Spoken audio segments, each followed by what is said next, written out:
means? Oh, it's just moving up the scale, getting our test scores up, you know, changing the culture and climate of the schools, just like Dr. Jones been working at doing. And I was very impressed with his presentation this weekend and just all that we learned.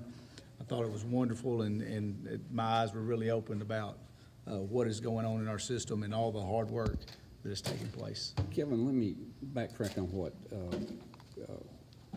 Keith was asking about. I had one of those moments, Keith. Let me backtrack on that. How realistic would it be to have a long-term goal of, say, within the next 3 to 5 years to be able to move toward that later bell time? That's something we're just going to have to discuss. I would hope it wouldn't take that long, but we'll just have to see. What do you think are the toughest, as Keith talked about, there are a lot of obstacles. What are the toughest obstacles to making this happen?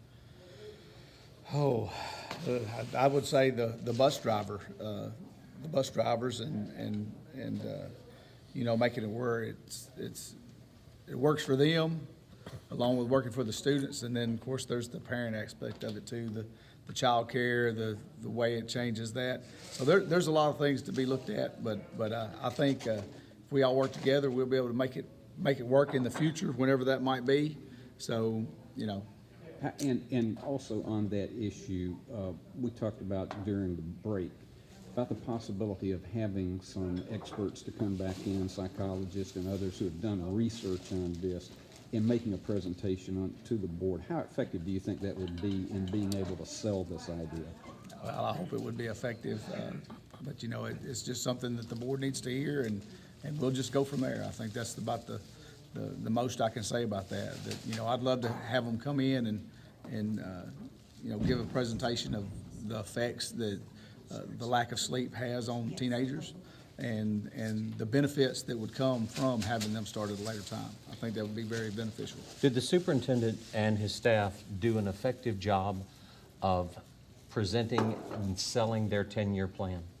I believe they did. I believe they did a great job of putting their 10-year plan out there, which we already knew some of. The part for me that was so good was about the academics, and hearing all that they're doing with academics. I thought that was the most impressive thing for me, being that we've already seen some of the 10-year plan and already was aware of it, but that was the academics part was definitely the most important thing to me that I saw. It was the most interesting thing, and I think the superintendent did a great job with all of it. And for some who are just joining us, just give us your overall opinion of how the retreat went compared to what your expectations were for it. I think it went great. I couldn't be happier with how everything went, and you know, didn't know how it would go, honestly, but because just of everything that's happened in the last month with the first agenda and everything. But I was thankful that it went the way it did, and I think it was a complete success.